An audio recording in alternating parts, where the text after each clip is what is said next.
Texas has 12 towns right now where the FBI's own 2024 numbers read almost like fiction, and not one of them is Houston or Dallas. This is the list nobody hands you at the open house. You're gonna see a town that fired the opening shot of the Texas Revolution now sitting near the top of its own state's violence rankings. A quiet Dallas exurb that jumped 15 spots on the danger index in a single year. A postcard perfect town with a cowboy hatted Eiffel Tower and a crime rate that doesn't match the postcard at all, and one small border city with a violent crime rate almost 5 times the national average, the single most violent city in the entire state of Texas according to the FBI's own data. Every number in this video comes straight from 2024 FBI crime reports cross-checked against local police departments and county records. Let's start counting down. Number 12, Killeen. Here's a strange piece of trivia to open with. The army base outside Killeen has changed its name twice in the last 3 years.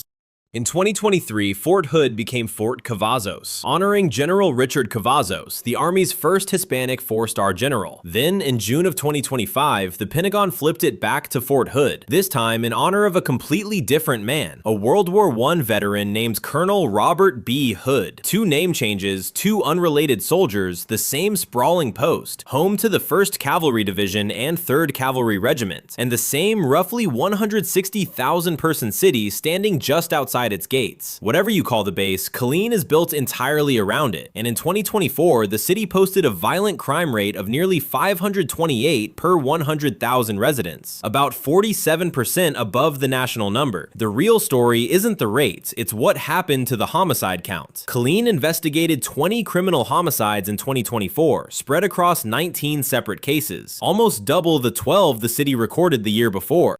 Sergeant Neil Holtzclaw of the department's robbery homicide unit told local reporters that most of the increase came from what he called passion-based killings, domestic violence murders specifically. Police Chief Pete Lopez went further, confirming that of the first 13 homicides that year, 5 were tied to domestic violence, and 4 of those were murder-suicides. The victims read like a cross-section of an ordinary town having an extraordinary year. A 70-year-old man found dead at a highway motel in February. A young father shot outside a Wingstop after an argument. A son killed by his own father in what was ruled self-defense. 3 people shot outside a house on Adams Avenue in the middle of the summer. And the pattern didn't stop when the calendar did. In October of 2025, police responded to another apparent murder-suicide. A 44-year-old woman and a 43-year-old man found dead together inside a home on Willamette Lane. Killeen isn't a city where strangers are stalking the streets after dark. Property crime actually fell almost 20% in 2024.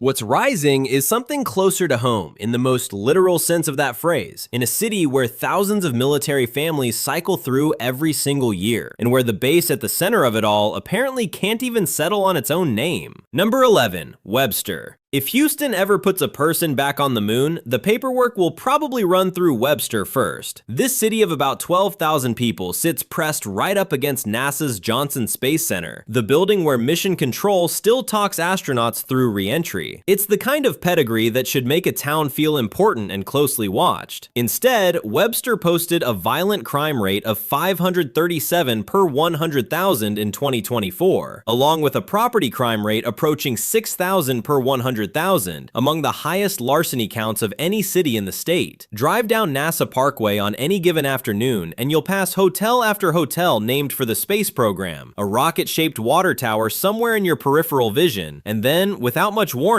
the traffic jam around Baybrook Mall. Blame the mall at least partly for the numbers. Baybrook sits inside Webster's city limits, 1.5 million square feet of retail pulling in shoppers from Clear Lake, League City, Friendswood, and Kemah, drawing more than 200,000 people from within a 5-mile radius on any given weekend. Malls generate shoplifting arrests and parking lot break-ins the way beaches generate sunburn, and Webster's numbers show it. But the violent incidents on the books are harder to wave off as retail noise. Webster police investigated an attempted murder-suicide outside a movie theater that left 2 people dead and a 3rd injured. In a separate, quieter case, a 70-year-old resident was robbed after being lured into meeting a much younger person he'd connected with online. A scheme built entirely on trust, run against one of the city's more vulnerable residents. Webster's population on any given afternoon has almost nothing to do with its roughly 12,000 official residents. Between the mall, the Space Center, and the surrounding retail corridor, hundreds of thousands of people pass through in a normal week. and plenty of them are the ones showing up in the crime statistics of people who never actually call Webster home. That doesn't make the numbers less real for the residents who do. Number 10. Alice. Alice, Texas was named after a rancher's daughter, Alice Gertrudis King Kleberg, whose father built the King Ranch into one of the largest cattle operations on the planet. For a stretch of its history, the town named after her actually held the record, the single largest cattle shipping point in the world, back when herds moved up the Chisholm Trail and rail cars hauled them out by the thousands. These days, Alice calls itself the hub of South Texas, sitting at the crossroads of Highway 44 and US 281, feeding traffic between the port of Corpus Christi and the border crossings at Laredo, McAllen, and Brownsville. It's also, genuinely, considered the birthplace of Tejano music and the childhood home of Lois Chiles, the actress who played a Bond girl in 1979's Moonraker. Downtown, the South Texas Museum and the Tejano Roots Hall of Fame keep that musical history on display behind glass cases most visitors never expect to find in a town this size. None of that history shows up in the FBI's 2024 numbers. Alice posted a violent crime rate of 555 per 100,000 residents, more than 50% above the national figure, across a population of just under 18,000. To be fair to Alice, the trend line is genuinely encouraging. Police leadership told local news in 2024 that several categories of crime had fallen more than 70% since 2010, with auto theft alone down 73% over that stretch. One lieutenant with nearly 2 decades on the force said the caseload he now hands out to patrol officers is a fraction of what it used to be. So Alice is a town caught in the middle of its own story, genuinely improving by its own historical standard and still landing well above the national average by everyone else's. The Alice oil field, discovered in 1938, still shapes the local economy today, for better and for worse, the same way oil shapes half the small towns on this list. Number 9. Paris. Somewhere in northeast Texas, right at the edge of the piney woods, there's a 65-foot replica of the Eiffel Tower wearing a bright red cowboy hat. Local welders built it in 1993, made it 5 feet taller than a rival replica in Paris, Tennessee, purely out of competitive spirit, then bolted the cowboy hat on top in 1998 to make sure nobody mistook which Paris they were looking at. It stands in the Love Civic Center grounds, ringed by picnic tables and the kind of manicured lawn that shows up in every tourist photo of the town. Today, the tower changes color with the seasons and lights up pink or blue whenever a local couple wants to announce their baby's sex to the whole town. It's charming.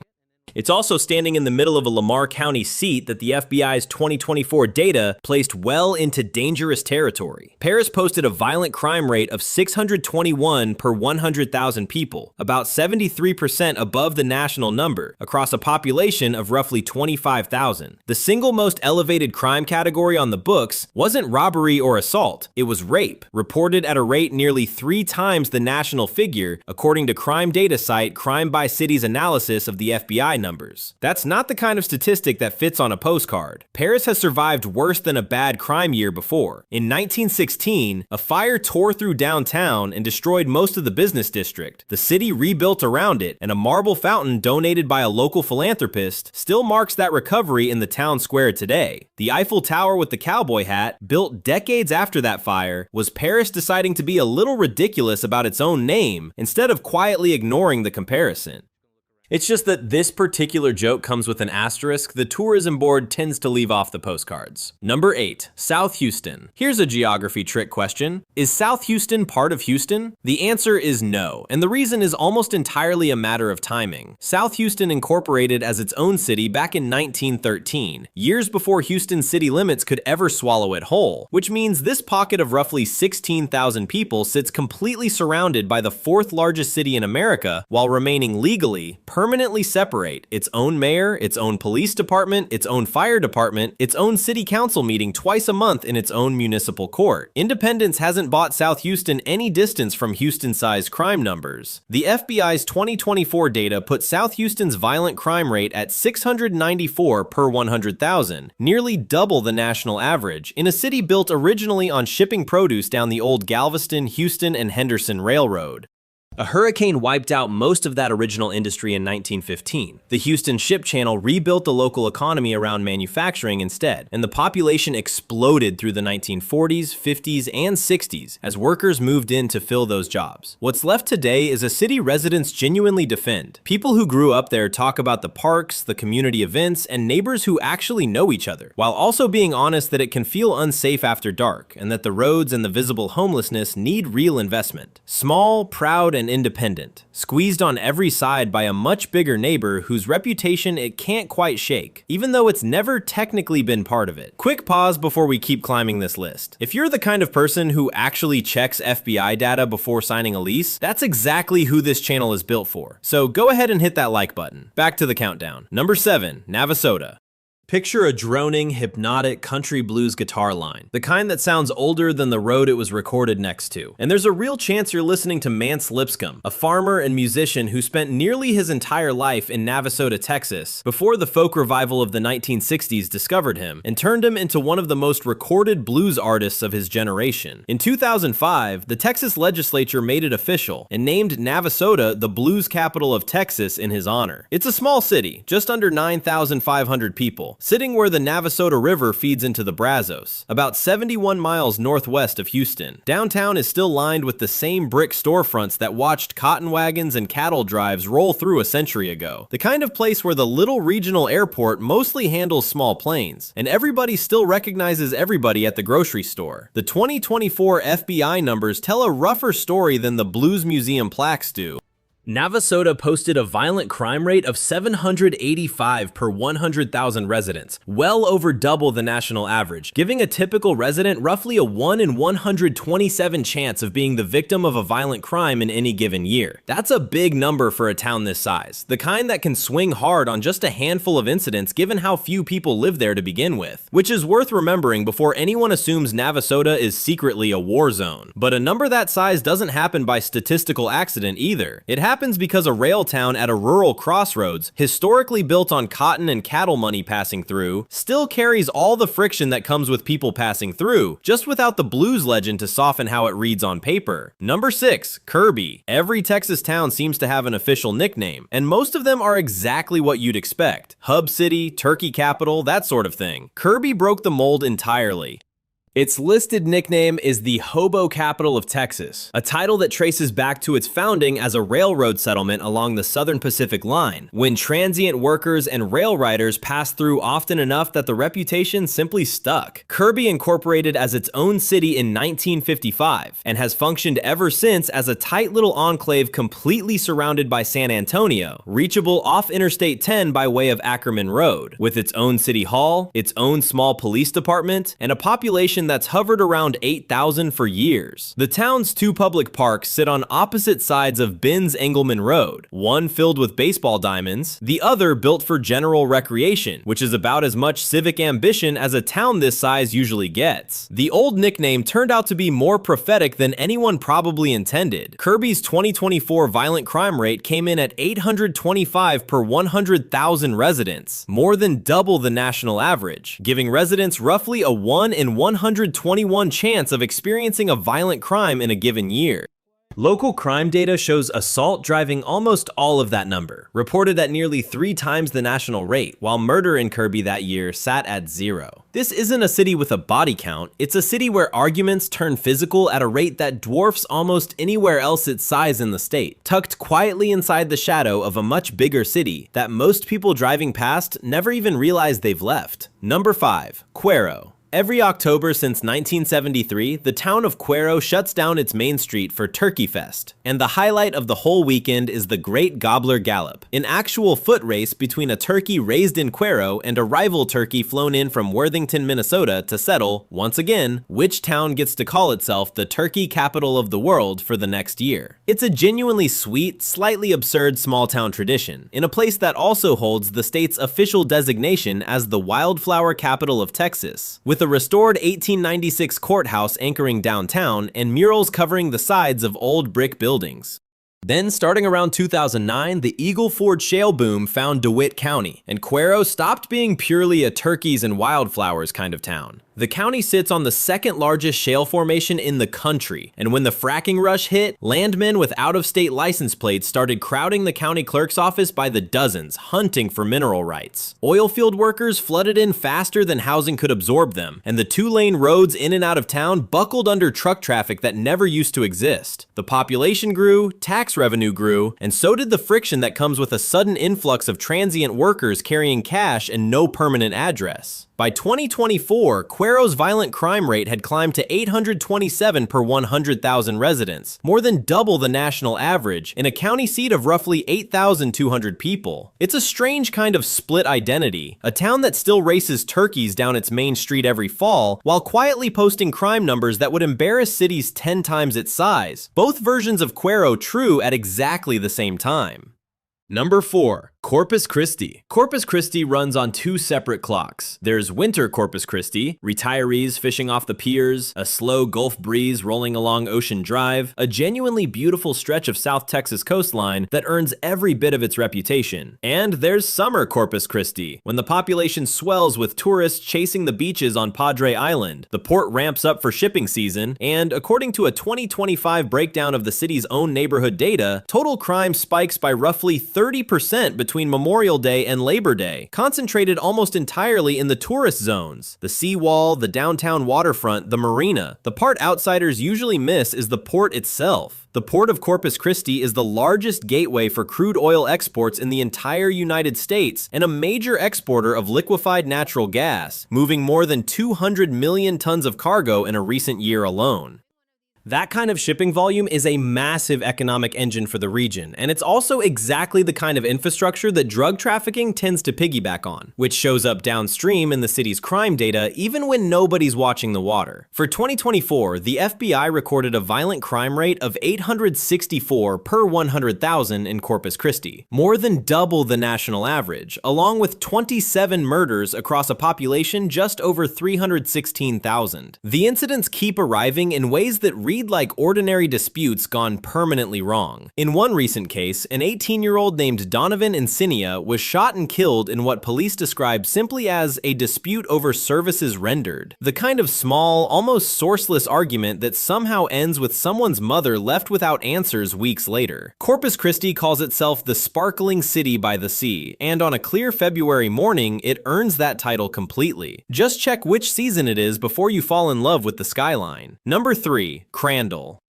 Crandall is what happens when a sleepy railroad town gets caught in Dallas's blast radius of growth. It started life in the early 1880s as a stop along the Texas Trunk Railroad, named for a man who'd already founded an identically named town in Indiana. Drive through today and you can watch the two versions of Crandall sitting side by side. The original railway core with its old grain elevator and one-story storefronts, and right behind it, rows of vinyl-sided subdivisions that didn't exist a decade ago. As recently as the 2020 census, fewer than 4,000 people lived here. By 2024, that number had climbed past 5,400, and it hasn't slowed down, because Crandall sits just 24 miles southeast of downtown Dallas on US Highway 175, close enough to be pulled into the Metroplex's outward sprawl, but still, for now, its own small town with its own tiny 22-officer police force. That growth came with a cost the ranking data captured brutally. Crandall's violent crime rate jumped to 923 per 100,000 residents in the FBI's 2024 numbers, climbing 15 spots on the state's danger index in a single year, one of the fastest one-year jumps of any city in Texas. That's a rate more than 2.5 times the national average, in a town where the police department is still sized for the community it used to be, not the one it's turning into. 0 murders were recorded that year, which is the one piece of good news, but assault and property crime are both scaling up right alongside the new subdivisions. Crandall is basically a preview of what's coming for 100 small towns ringing every major Texas metro over the next decade. Cheap land, a highway straight into the city, and a population that doubles before local infrastructure, including the police force, has any real chance to catch up. The families moving in for the affordable homes usually don't find out about the danger index until they're already 3 years into a mortgage. Number 2. Gonzales. If you know one sentence of Texas history, there's a decent chance it's this one. Come and take it. That phrase, painted under a cannon on a flag, is what the town of Gonzales flew in October of 1835, when Mexican soldiers arrived demanding the town's small cannon back, and the locals refused to hand it over. Historians call the skirmish that followed the Lexington of Texas, the opening shot of the Texas Revolution, the moment the fight for Texas independence actually began. Gonzales has built its entire identity around that one morning for nearly 2 centuries. It's the kind of hometown pride that gets stitched onto flags, painted onto water towers, and taught to every school child in the state. A replica of that original cannon still sits on display at the Gonzales Memorial Museum, right alongside exhibits honoring the town's dead from the fall of the Alamo, for anyone who wants to see where the legend actually started. 200 years later, the FBI's 2024 crime data gave Gonzales a very different kind of statement to make. The town posted a violent crime rate of 1,395 per 100,000 residents, nearly 4 times the national average, in a county seat of just over 7,200 people. That works out to roughly a 1 in 72 chance of being the victim of a violent crime here in any given year. The shift tracks almost exactly with the local economy's move away from agriculture and toward oil field services in the surrounding shale country, a transition that's brought real money into Gonzales County alongside real strain on a small town police department that was never built to handle it. In October of 2025, an 18-year-old named Miguel Vasquez was arrested after a shooting left one man dead and another injured, following a shots fired call just before dawn. The kind of case that used to be rare enough in Gonzales to make the front page for weeks, and now barely holds the news cycle for a day. There's something almost poetic and not remotely funny about a town built on the memory of refusing to back down, now posting numbers that would make most Texans want to back straight out of the city limits. Number 1. Donna.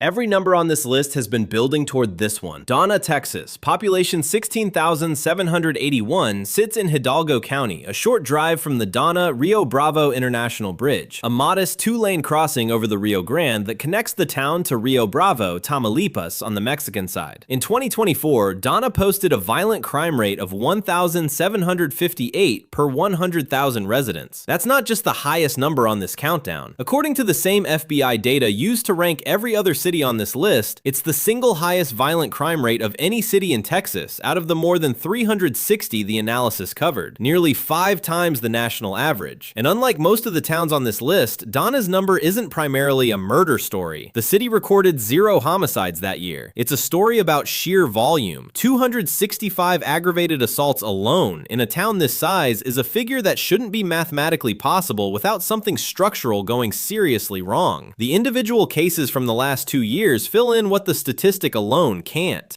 In December of 2024, a Hidalgo County Sheriff's deputy shot and killed a man who had rammed a patrol car during a domestic violence call. In May of 2025, a 21-year-old woman was arrested on a manslaughter charge after a 20-year-old man was found dead of a gunshot wound inside a vehicle at a rural property. And in October of 2025, in the hardest case to read on this entire list, a 41-year-old man forced his way into a daycare center where his estranged wife worked, with 5 children inside the building. She drew him away from the kids and ran for the back door. He caught up with her outside and shot her, then killed himself. The sheriff called it, plainly, an act of domestic violence. As recently as this past March, Donna police were still asking the public for help finding a suspect after yet another man turned up with gunshot wounds. Here's the context that actually matters, and it's the context we want you to leave with. Donna is not proof that the border is dangerous. FBI data from 2024 showed violent crime across border cities overall, Eagle Pass, Del Rio, McAllen, Brownsville, Laredo, El Paso, falling below the national average, several of them with 0 homicides recorded at all. El Paso remains one of the safest large cities in the entire country. Donna isn't the rule. Donna is the outlier the rest of the Rio Grande Valley would very much like to stop being associated with. And on the FBI's own numbers, it isn't particularly close. That's Texas's 12 most violent towns for 2024, ranked straight from FBI data with real names and real cases behind every number on the list. None of it means you should cross Texas off entirely. It means 10 minutes of research beats any realtor sales pitch every single time. If this kept you watching to the end, hit like, subscribe for next week's list, and tell us in the comments which town on here surprised you the most.